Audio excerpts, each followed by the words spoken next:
Good morning students. हमने BSc BA का maths static start करा था, जिसके हमने चैप्टर नंबर 6 स्टार्ट करा था, जिसका हमने यहाँ तक टॉपिक कर लिया था। अब हम इसका नेक्स्ट टॉपिक देखते हैं। To find the greatest inclination of a rough plane on which a heavy particle can rest in limiting equilibrium without the application of any other forces। वो क्या कहता है कि हमने एंगल निकालना है, कितना बड़ा इंक्लिनेशन करें, कितना एंगल बढ़ाएं कि रफ प्लेन पर कि जो हैवी पार्टिकल है वो रेस्ट कर दे। जैसे ये प्लेन है, ठीक है जी, यहाँ कोई पार्टिकल है, वो कहते अब स्लाइडिंग है, नीचे जाएगा। वो कहते कि हम कितना एंगल, जैसे देखो एंगल बढ़ाएंगे तो क्या होगा, वो कहते कितना एंगल बढ़ाएं कि जो पार्टिकल है वो रेस्ट पोजीशन पर आ जाए, लेकिन हमें बाहर से कोई फोर्स अप्लाई ना करनी पड़े। तो देखो बाकी सब वही है सेम। एक बॉडी ली है जिसका वेट W है, उसको एक रफ प्लेन पर रखा गया है। इंक्लिनेशन ऑन द प्लेन भी अल्फा है। When the body is point of moving down the plane, force of friction act करता है, ये बात आपको पता है, ठीक है जी। जैसे देखो इस डायग्राम में देखो क्या है, यहाँ बॉडी है, इसका वेट W है, इंक्लिनेशन अल्फा एंगल बना रहा है हॉरिजॉन्टल के साथ, ठीक है जी। यहाँ कितना है, ये आपके पास जब बॉडी यहाँ इसके कांटेक्ट में आएगी प्लेन की, एक रिएक्शन होगी, ये रिएक्शन ले ली। म्यू आर क्या है, फोर्स ऑफ फ्रिक्शन है, क्योंकि बॉडी नीचे की तरफ मूव कर रही है, फोर्स ऑफ फ्रिक्शन उसके अपोजिट डायरेक्शन में एक्ट करता है। अब ये जो सारे टॉपिक्स हैं यही इन्हीं बेस्ड पर आपके क्वेश्चंस हैं। अगर आपको ये टॉपिक्स क्लियर हो जाते हैं तो क्वेश्चंस में आपको कोई दिक्कत नहीं आएगी, इसलिए हर एक टॉपिक को ध्यान से समझना। अब इसमें क्या है, बाहर से कोई फोर्स नहीं लगाई। अगले टॉपिक में बाहर से फोर्स अप्लाई कर देंगे, हो सकता है फोर्स हॉरिजॉन्टल अप्लाई करे, हो सकता है force along the plane apply करे।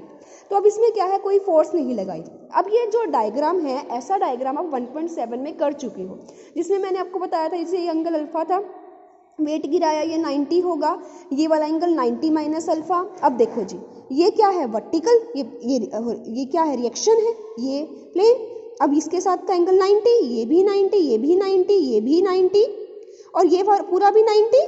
ये कितना है, 90 माइनस अल्फा, ये बचा हुआ कितना हो गया, अल्फा, ठीक है जी। अब बस क्या काम रह गया, सिर्फ रिजोल्व करना रह गया, ठीक है जी। अब एक और चीज, अब इसमें कितनी फोर्सेस हैं, 3 हैं। आपको पता है जब 3 फोर्सेस होती हैं तो आप किस मेथड से कर सकते हो, लेमिस थ्योरम से। तो मैं आपको इसको लेमिस थ्योरम से करवाती हूँ क्योंकि वो इजी बढ़ जाता है। म्यू आर है, म्यू आर के लिए किसके बीच का एंगल देखोगे, आर का और W के बीच का। ये कितना है, 90, ये कितना है, 90 माइनस अल्फा। टोटल कितना बन गया, 180 माइनस अल्फा।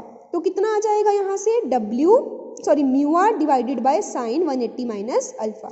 अब देखते हैं W की बात, इसके और इसके बीच का 90, तो W डिवाइडेड बाय साइन 90।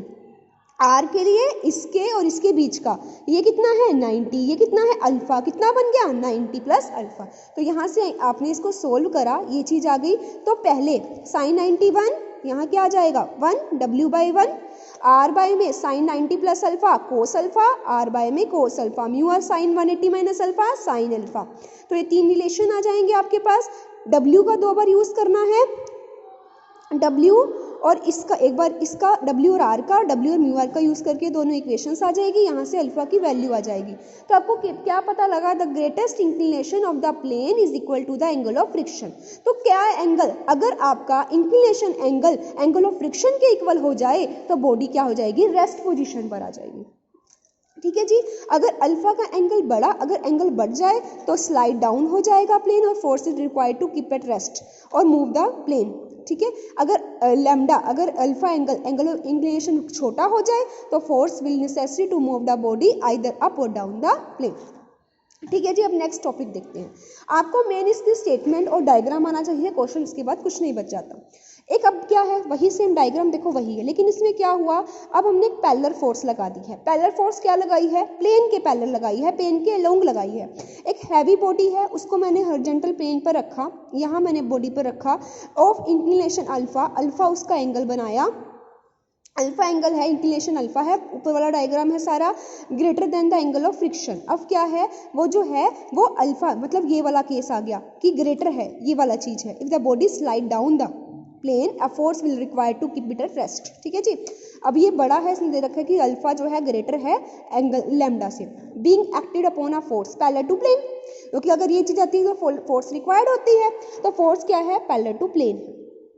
अब हमें क्या बताना है, parallel to plane and along the greater slope to find the limit between the which the force must lie. हमें वो लिमिट निकालनी है, हमें वो क्या निकालना है, P की वैल्यू निकालनी है कि जिसके बीच में फोर्स आपकी लाई करेगी। ठीक है, मतलब वो P1 कितना आएगा, सब में यही चीजें करनी है। अब इसके दो केसेस हैं, हो सकता है कि बॉडी क्या हो, अप द प्लेन जाए, हो सकता है बॉडी डाउन द प्लेन जाए। पहले केस में बॉडी अप द जा रही है तभी फोर्स ऑफ फ्रिक्शन नीचे लगेगा। देखो body be on point moving up the plane, up की तरफ जा रही है तो फोर्स ऑफ फ्रिक्शन उसके अपोजिट जाएगा। उसने क्या रखा है कि बाहर से एक फोर्स लगानी है, वो फोर्स क्या है, P1। डायग्राम बाकी सेम है सारा। ये कितना हो गया 90 माइनस अल्फा, कैसे आया पता है, जैसे ऊपर आया था ये एंगल अल्फा आया, ये आ रहा है। अब मैं आपको एक रिजोल्विंग का और मेथड बताती हूँ जो आपको इजी लगेगा। ये इसको एक ये हॉरिजॉन्टल लाइन है, ये वर्टिकल लाइन, देखो ऐसे देखो, ये क्या है, ये कौन सी लाइन है, ये हॉरिजॉन्टल है, ये वर्टिकल है। तो हम रिजोल्व करते हैं पहले हॉरिजॉन्टली के साथ और दूसरे वाले में साइन लगा देंगे। देखो जी, ये फोर्स P1 है, हॉरिजॉन्टल पर ही है, कितना एंगल बनाएगी, P1 cos 0, ये रहा, प्लस म्यू आर। अब देखो एक तरफ से इस तरह से आपने करना है। अब इधर ये सी भरी थी, अब ये वाला, अब ये आर कितना बना रही है 90, तो आर cos 90, म्यू आर पूरा कितना बनाएगी 180, म्यू आर cos 180, प्लस में अब ये W फोर्स है, ये कितना बना रही है 90 90 180 और 90 minus alpha 270 minus alpha, plus आगे सारे। ठीक है जी, अब इसको सोल्व कर रखा है, P1 cos 0 आया, प्लस म्यू cos 90 आया, प्लस में म्यू आर cos कितना आया, सॉरी ये नहीं है, यहीं से देखो आप इसको, P1 cos 0, mu R cos 180, R cos 90 और W cos 270 minus alpha. 270 minus cos होता है दिस, तो इसको सोल्व करके आपकी पहली इक्वेशन आ जाएगी, P1 cos 0 P1, mu R cos उधर जाएगा, नेगेटिव आ रहा है, W sin अल्फा आ जाएगा, आर cos 90 0 होता है, तो पहली आ गई। फिर क्या करोगे दूसरी निकालने के लिए, परपेंडिकुलर के लिए cos, जहां जहां cos लिखा है वहां साइन में चेंज कर दोगे। देखो P1 sin 0 0 हट गया,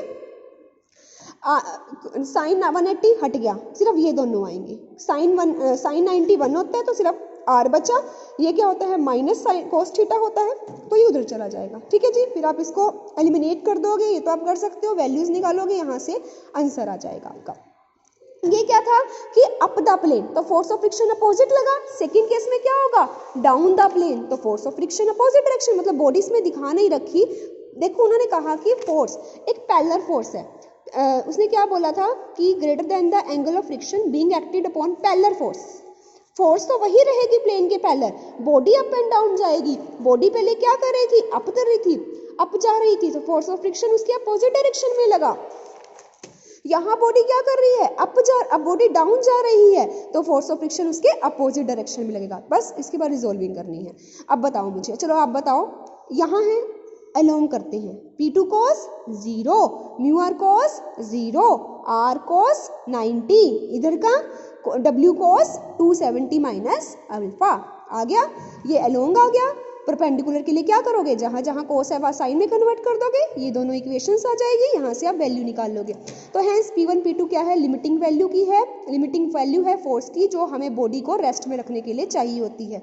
the force must lie between P1 and P2, तो जो फोर्स है वो P1 और P2 के बीच में लाई करेगी। ठीक है जी, अब नेक्स्ट हम देखते हैं। नेक्स्ट का मैं आपको सिर्फ डायग्राम समझाऊंगी और थोड़ा सा ये बता देती हूँ, बाकी आप खुद कर सकते हो। वही सेम, अब इसमें क्या है, हमें लिमिट बतानी है कि फोर्स कितनी अप्लाइड करे कि बॉडी इक्विलिब्रियम पर आ जाए एक रफ प्लेन पे, वही सेम बताना है। बट अब क्या हुआ, अब जो फोर्स है वो हॉरिजॉन्टली एक्ट कर रही थी, यहाँ क्या थी, फोर्स अलोंग द प्लेन थी। इसमें क्या आया, फोर्स वही, एक केस क्या बनेगा, अप द प्लेन, तो force of friction opposite direction में आएगा। एक डाउन द प्लेन, तो फोर्स ऑफ फ्रिक्शन उसके अपोजिट डायरेक्शन में आएगा। बाकी काम सेम, डायग्राम बन जाएगा।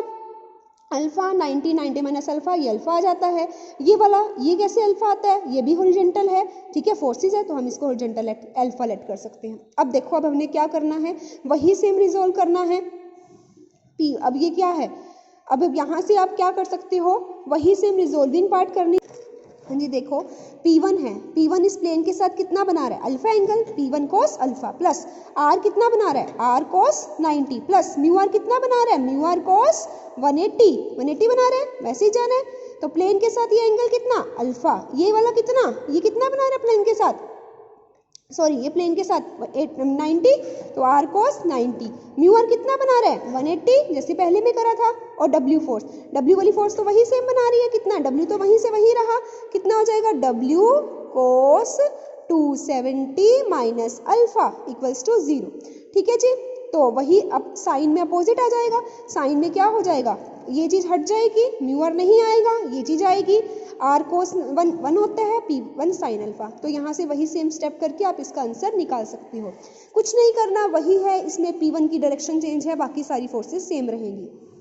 अब देखते हैं, अब नेक्स्ट क्या है, बॉडी को कहाँ रखा, on the moving down the plane, moving down है, नीचे जा रही है, तो अप के लिए एक फोर्स लगेगी, ये बाकी सेम रहेगा, इसको आप खुद ट्राई करना।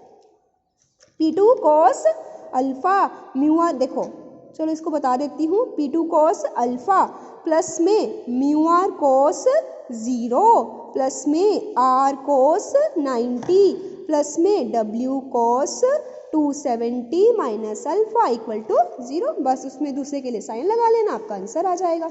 अब ये आप खुद ट्राई करोगे, ठीक है जी, अगर कुछ समझ ना आए तो आप पूछ लेना। ठीक है जी, इसको आप खुद ट्राई करना, जो समझ ना आए पूछ लेना। अब नेक्स्ट लेक्चर में हम इसके क्वेश्चंस ट्राई करेंगे, तब तक आप इसकी थ्योरी कंप्लीट कर लेना। Thank you.